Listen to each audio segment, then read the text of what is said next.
Қос қорғанды бейіт. Тарихи хикаят. Екі салт аттының бағыты батыстан шығысқа болатын кір жуып кіндік қандары тамған ата мекендері бұлдырап арт жақтарында қалып қойды. Дамыл таппай суыт жол тартқандарына бүгінмен 4-ші күн өтіп 5-ші күнге жалғаспақ. Олардың алдарынан көлденеңнен шөккен нардай болып айбынды тау сілемі көрінген. Мінеки соның баурайына ілініп те кетті. Таң атып шығыстан күннің алауы біліне бере, бір биік жалдың аса берсіне жетіп ат берін босатты. Тусыған дала табиғаты жаңа ғана жаралғандай тып-тырыш қалпында көз тұндырады. Олар барар бағыттарына емес, келген жақтарына көздері жаудырап қимастықпен мұңдана қарасады. Жап-жасыл жақұттай болып алакөл табандарының астында жатыр. Қарсыдағы аспанмен тілдескен жоңғар алатауы таяқта астам жерде ғана қасқайып тұр.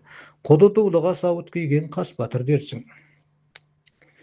Екі тау аралығындағы ойпатта көгілдір сағым көлкүйді. Олар осы көктұма жазығын кесіп көгілдір сағымды кешіп өтті. Бүгін аздап ат жалдырып өздері де тынығып алған соң, салқын түсе бере сеңгір таулардың арасына сүңгіп, қашан бір елді мекен кездескенше кете бермек. Хайран қасиетті ата мекен жерім, алтын бесік елім, сенден қапияда көз жазып қаламын деген үш ұйықтасам түсіме кірген беді. Енді дәм тұзың, ия тартар, ия тартпас, қош болғайсың деп, күңірене көзіне жас алды ердана. Аға, біз шекарадан өтіп алған болдық па? Деп қарындасы Мәрия тіл қатты. Неше күннен бері алыс жолда ат соғып аштықпен ұйқымен кеткен қаршадай қыздың өзі өрек үні зорға шықты. Қанталап кеткен қарақат көздері бір ашылып бір жұмылады. Еріндері бозғылт тартып пісте мұрыны қусырыла қалған. Әуелгі үлбіреген ақша беті қоңырқай тартып солғындай бастапты. Кемеліне келіп қызғалдақтай құлпырып келе жатқан бой жеткен болатын. Иә, Құдай қуат беріп аман-есен, бұл беттегі керейнайман жердің шетіне де ілінгендейміз. Неше күннен бері қауіптеніп келе жатқанымыз шекара қарауылындағы солдаттар еді. Оларға да сезік алдырмай өтіп кетіппіз. Жаратушының бұнысына да шүкірлік. Қарғам қатты қалжырап кеттің-ау. Жаны нәзік сені қойғанда атпа дер азамат. Менің өзімде оққа сүйенгендей неше жерде аттан ауып кете жаздап, намысқа тыртысып зорға шыдап келдім. Ат көрпеңді қастыңа жазып жіберді, жантайып көз іліндіріп ала қойшы деген ердана. Қанжығадағы қоржын қолаң олпылдарын шешіп жерге қойды да, екі атты жетелеп ұры қуыстардың біріне апарып бекітіп тастап қайтып оралды. Торсықтағы бидай көже қаншама божып өңештерін өртеп кетсе де, таңдайларына балдай татып талғажау болып келе жатқан. Мәриям торсықты шайқап жіберіп, қайың тостағанға құйып алдымен ағасына беріп, соңынан өзі аздап құйып ішті де дем алып қалды. 20-ші ғасырдың басында Қазақстандағы жоғарылап оқыған оқымыстылардың саны басқа аз санды ұлт оқымыстылардан басым орынды иелеген. Сол оқымыстылардың бірі Ердана еді. Ол Ақсүйек шаңырақта ер жетіп Ташкенттен оқыған, араб, парсы, орыс тілдерін жеттік игерген, басына күн туып жан сауғалап қашып келе жатқан беті осы. Ол таңертеңгі салқын самалға кеудесін тосып, жамбастай жатып ойға шомды. Ресей қызылдарының қозғалысы қазақ еліне ойына келгенін істеді. 1919 жылы Тофлин дейтін фальшебектер фракциясының жетекшісі қырғыз-қазақ экономикалық жақтан әлсіз болғандықтан, мәркіздік принцип бойынша бәрібір құрып жоғалады. Сондықтан да төңкеріс үшін қаржыны барлық мүмкіншілдікті аштықпен күреске шығындаудың орнына майдандарды қолдауға жұмсаған маңызды деп сандырақтады. Бұл қандай көзсіздікпен айтылған қорқынышты жоспар еді. Олар мәнсап береміз, шен береміз, ақша береміз деп қазақтың ырқты күштерін құртатын сатқындар жасап шықты. Құрыйын деген кейбіреулер құлдыққа жегіліп құрдымға кете бастады. Талай ғасырдан бері елдігін қорғау жолында қан қасап қырғынды бастан өткізіп тарихын тасқа жазған халық едік қой.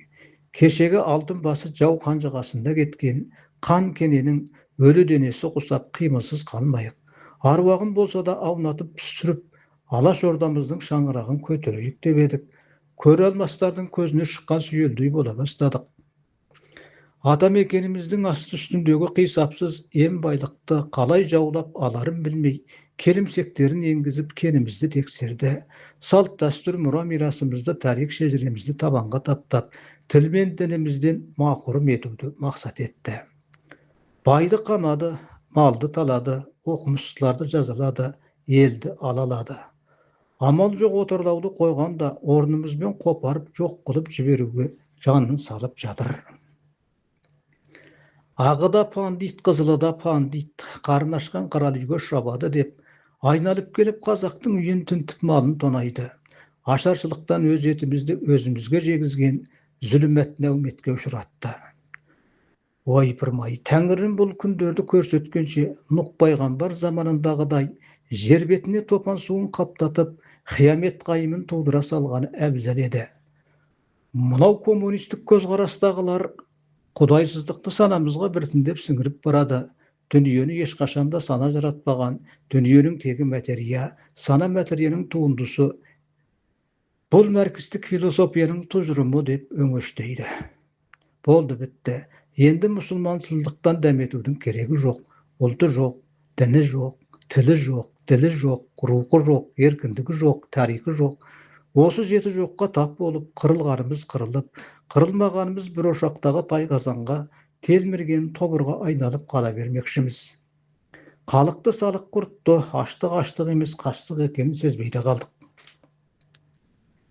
Қолдан мал кеткен соң бойдан қал кетті. Басқа қайғы жанға жебірейіл дөнді. Сотталғанымыз келусіз, өлгеніміз кебінсіз қалған қарқы сатқан заман болды. Баяғы ауыл қайда, ауылды қойғанда қауым қайда. Үрерге бит жоқ, сығарға бит жоқ, қазақ даласы сая болар, сайғақ құрлы болмады. Ораза намаз тоқтықта, сәжден қалар боқтықта. Арпа бидай ас екен, алтын күміс тас екен, міне нағыз философия. Бұл заманды екі қауыз сөзге сыйдырған, ашыққан ел итеке шиітін қойғанда, жорғалаған тышқан кесерткеге дейін жеуге барды. Коммунистердің айтуынша біздің адам ата Хауана деп жүргеніміз ормандағы жабайы маймылдардың кіндігінен тараған ұрпақ екен. Ормандағы ол қандасымыздың ішіндегі ең сапалысы мешін деп, ең сапасызын миғұла деп атаушы еді. Мейлі мешін жапырай, бақырай, мылқи, мұжырай, жылмаң әккілік миғұласы болсын, маймылдың аты маймыл. Тәңірім олардың маңдайына ар-намыс, арман, қиял, өкініш, мұң, қысқасы адамилық қасиетті жазбаған. Олар дамыған миын бізге беріп, өздері надан сәби қалпында қалып қойыптымыш. Олардың бар қасиеті өтірікте болса еркелетуді, жақын тартып, жылы шырай білдіруді ұнатады. Жеміс жидек, тәтті тағамдарды берген сайын дәметеді. Өздерінің артистік ерекшеліктері бар. Әрекетіңді айнытпай салып ала қояды. Иесіне иттен де адал, иісшіл болуға тырысады. Шапшаңдығы мен ептілігіне сын тағуға келмейді. Арыстандай айбатты, жолбарыстай қайратты, қасқырдай қандес болып кетпесе де, аюдың жүрісін сала біледі. Өлсе құнсыз, сатса пұлсыз. Міне осы маймылдарға ұқсап кеткен туыстарымның кейіп кеспірін көргенімде, маймылдан азғанымыз шын ба деп қаласың. Қалай айтсақ та сол маймылға өзгергендердің бағы жанып тасы өрге домалай берді. Қазақ даласында сексеуіл дейтін ағаш өседі. Балтамен ұрсаң сынбайды, жарылмайды. Сексеуілді сексеуілмен ұрса быт-шыт болады. Бұл кімнің арамза даналығы? Жоқ. Мен құбаш өлге біткен сексеуіл емеспін. Тау мен тастың көкірегін жарып шыққан қарағаймын. Бойыма Әбілхаят суы шашыраған. Жап-жасыл түп түзу шып-шымыр қалпымда мәңгі жасай беремін. Маған табиғат дүлей дауылдарда елу қисаюды жазбаған, кессең қасқайып тұрған бетімде құлаймын, бірақ өсуім баяу. Әке-шешемнен тартып қимас жандарымның бәрін аштық, ауру, ақтардың пандиттері жалмап кетті. Алғаш қуғын түскен оқымыстылардың бірі мен едім. Бой жасырып, алайда қаштым, былайда қаштым. Қайда барсам да алдымнан қорқыттың қазулы көрі кезіге берді. Түбі құтылмасыма көзім жетті. Алапат ажал аузында қалған жалғыз қарындасы Мәриямді Nағашымның үйінен алып шығып осылай тартып бердім. Қанда елге кездесерміз болжаусыз. Қазақ бар жерде қайырым бар. Құдайдың басқа салғанын көруге әзірмін. Дүние бір қисық жол бұраңдаған, бақ қайса басқа дәулет құралмаған. Басыңа таудай ауыр қайғы түссе, жігіттер күдер үзбеп бір алладан. Осындай ой құшағында жатқан Ердананың көзі ілініп кетті. Ұйқы өліммен тең деген, алаңдаушылықпенен қайғы мұңды бір сәт естен шығарып, екеуі де ес-түссіз ұйықтап қалған екен. Тарс етіп атылған мылтық даусынан шошып оянды. Мәриям атып тұрып ағасын құшақтай алды. Қатты қорқып кеткені соншалық денесі қалшылдап, дыбысы шықпай қалды. Ердана дереу өзін сабырлы ұстап төңірекке көз қыдыртып еді, ештеменің қарасы көрінбейді. Тек шығыстағы шатқал жақтан қорым шағылдың сылдырлаған даусы бір-екі рет естіліп қалып, артынша басылып қалды. Мылтық бекерге атылмайды ғой. Аспанға атылса да, жерге атылса да, адамға атылса да, аңға атылса да, жақын жерден атылғаны анық. Әрине сақтану керек. Ұры-қары бірдеме болып, аттарына тиіссе, айырып алып қалар дәрмен жоқ. Ердананың бар сенер қаруы екі білегімен қонышындағы бір қарыс кездігі ғана. Ол арқасында қарғадай болып жабыса қалған қарындасын көтеріп, анандайдағы аршаның арасына апарып қоя салды да, қозғалмай осында бұғып жата ғой. Мен қазір келемін, дей салып аттарын бекіткен жаққа қарай ұмтылды. Келсе екі аттаман, бастарын жерге салмастан құлақтарын тігіп елеңдесіп тұр. Қайбанда болса ет жүректі жан иесі ғой. Тосын шыққан бөгіді дыбыстан оларда қорқып бір-біріне ығыстай қалысыпты. Ердана шапшаң қимылдап бір атты мініп, бір атты жетелеп, қыраттан асқанда төменгі сай ішінен жылқының кісінеген дауыс естілді. Жау ма, дос па, кім білсін, мылтығы бар мықтылардың біреуі иә бірнешеуі жүрген болар. Неғұрлым сол үрейлі шатқалға жақындамай, алысырақтан айналып кетуді ойлады. Көрмеген жердің ойлы шұңқыры көп, төте жол тауып кетуі қиынға соғатын құсай берді. Шегінуге жол болғанымен, көңілі суыған ол жақты жүрек құрғыр қалайтын емес. Неде болса, бет алған бағыттарына бірер қадам болса да ілгерлей беру керек. Ол бір жағынан ойланып толғанып, енді бір жағынан төңірекке жалтақтап, аттардың оны мұнысын жөндестіріп, қоржын қолаңдарын бөктеріп болғанша дардай уақыт өте шықты. Онсыз да асыққан сайын өзінің де ебі кетіп тыпыршып қалды. Ол қарындасы жасырынып жатқан аршаға таман жақындап, тұра ғой қарға, Мәрияш, тездеп бұл жерден кетіп қалайық, деп дыбыстады. Мәриямның екі беті күннің ыстығы өте қалғанды кеме әлде тұмауратып қалған ба, албырап тұрғандай көрінді. Орнынан тұруында тұрса да, аяғы дірілдеп, тізесі бүгіліп кетіп, құлап қала жаздады. Ағасы қолтығынан демеп аттандырмақ болып еді, үзеңгіге аяғын апара алмай, буыны кетіп бұратыла берді. Алла аға, басым, деп екі қолымен шекесін шеңбектеді.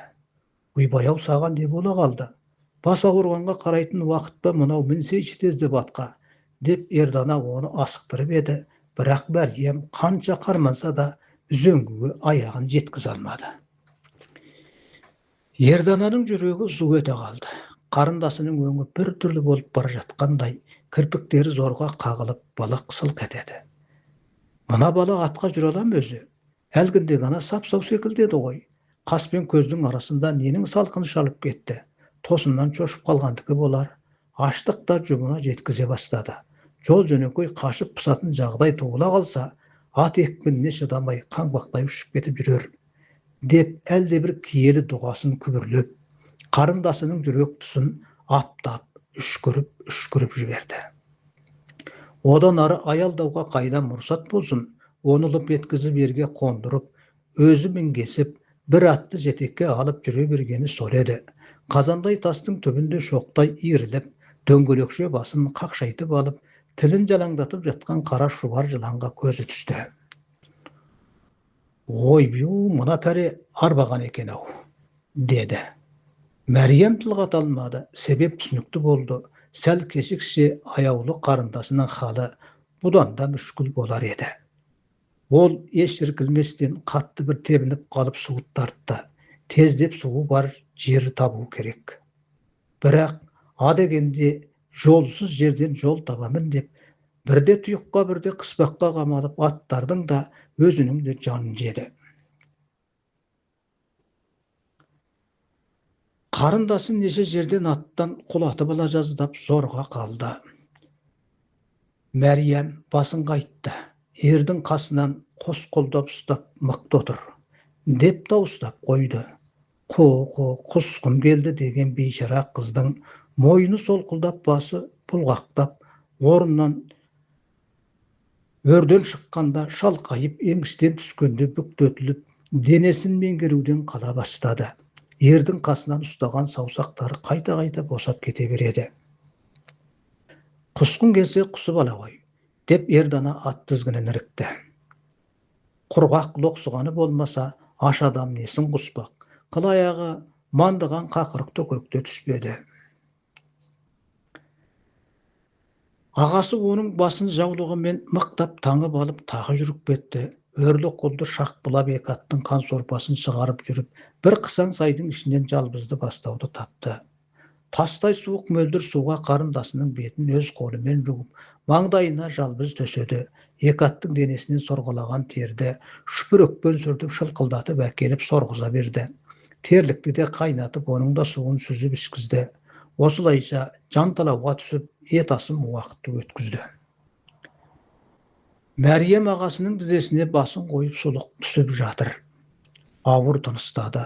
Екі көзінен сорғалаған ыстық жасы егінен сырғанап, тамағына қарай тамшылап жатыр. Ердананың ет бауыры қаншама езіліп отырса да, азаматқа тән ұстамды бекем қалпынан таңғысы келмеді. Ол Мәриямның кем сөзді желпетпейтін бір доға мінезі мен қайсарлығына қатты сүйінетін. Оның көптен бері көңілі босап, көз жасына ерік бергенін енді көріп отыр. Көздің ашты жасында у болады деуші еді. Оған жыланның уы қосылғанда шығар, уды умен қайтарып, шерінен шыққанша жылап алсыншы, көкірегі босап, көңілі сергіп қалар деп, маңдайынан сипап ұзақ отырды. Қалың бұта бүргенді қуалап, ұшып қонып сайраған торғайлардың дауысы бұлақтың сыңғырына ұласып жартасқа жаңғырып естіліп тұр. Мәрияш басын қайтты. Ауырғаны басылайын деді ме? Деп сұрады. Мәриям тіл қатпастан тек қана тәуірмін дегендей басын изеп қойды. Ердананың жүрегі сонда барып сабасына түсіп көңілденіп қалды. Шошытып жібердің ғой, қарғам. Өз-өзіңе келіп буыныңды бекітті, түк етпес. Әзірақ сергіп кетесің. Енді деп сөзінің аяғын айтпай шыбындап тұрған аттар жаққа қарады. Бұл екі аттың біреуі күреңді, енді біреуі қарагер ат болатын.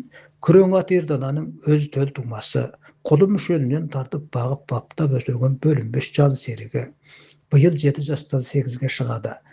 Бір жылы жазда Ердана жылқы үйірінен саңғылақ боларлық құлын таңдап, белгі салып қоймақшы болып, Қарабайыр қасқа деп аталатын айғыр үйірінің шетіне келген. Түп шежіресін қуғанда, Қарабайыр жылқысының тегі түркімен жылқысы мен қазақ жылқысына будандасқан деген аңыз айтылады. Қара деген сөз халал таза, байыр, бауыр деген ұғымды білдірсе керек. Сонда Ерданаға көптеген құлындардың арасынан ең бірінші рет қасқайып, қасқырша қараған құлын осы күрең еді. Күлдірді күлдір күсінетіп, күреңді мінер мекенбіз, күдеріден баутағы бақкіреуке киер мекенбіз, жағасы алтын жеңіс жез шығырығы торғай көз сауыт киер мекенбіз, деп ақтан берді жырау, күреңді бекер жырына қоспаған болар.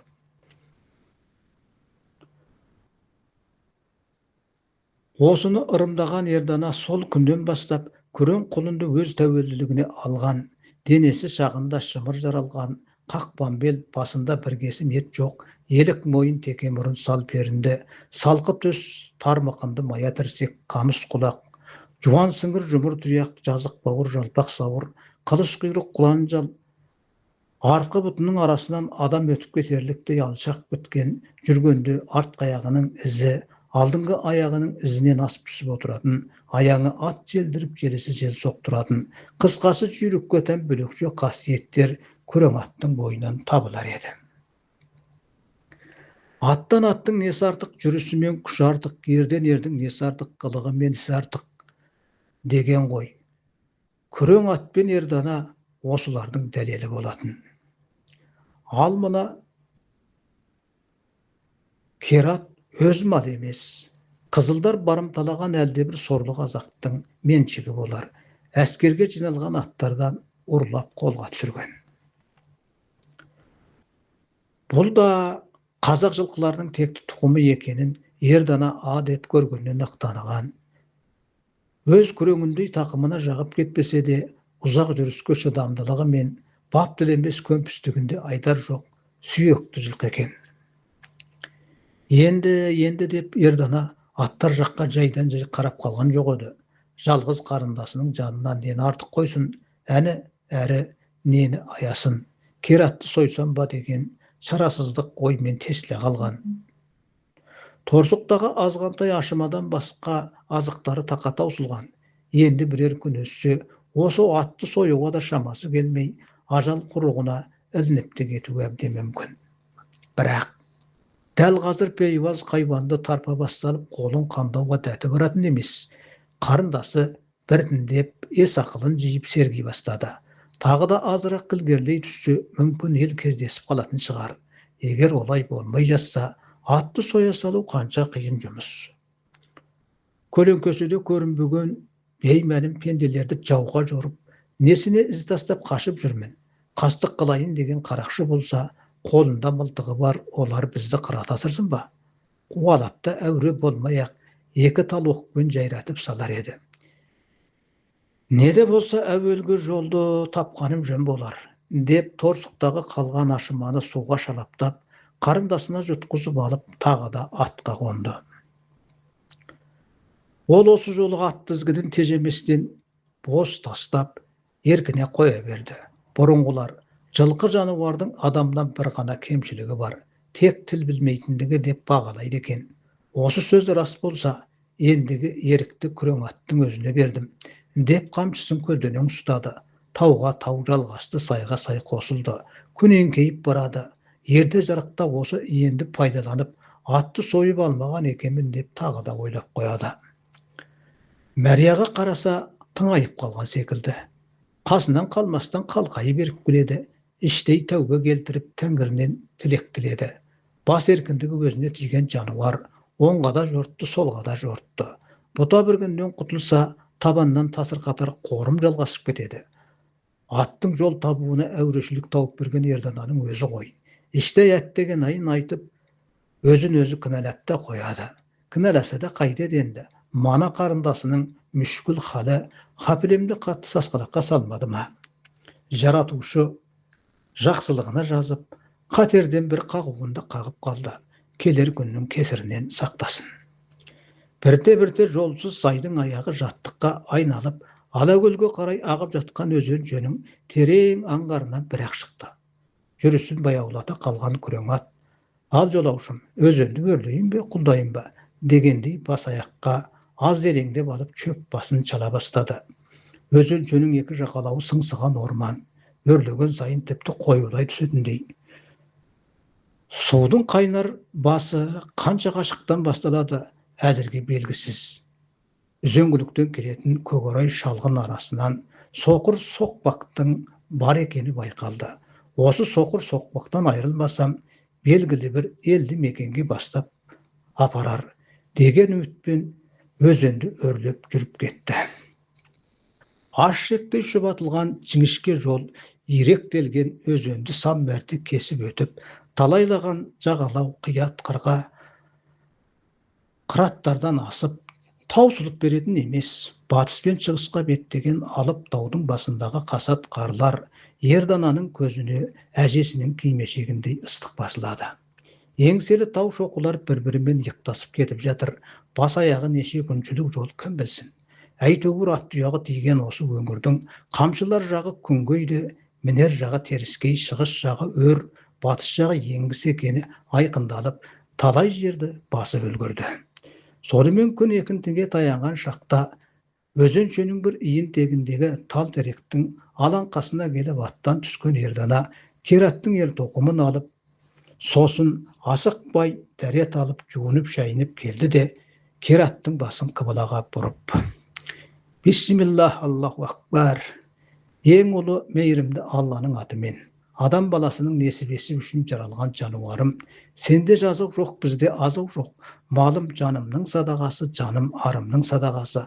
Халал етің асқа, адал басың тасқа деп батасын жасап, қос орындай тегіс жерге жығып, қыл арқамен аяғын байлап матап, басын еріндіктеп терекке байлады да, кездігін тамағына апара бергенде, ай деген дауыстан селт ете түсті. Жалғасы келер оқылымда.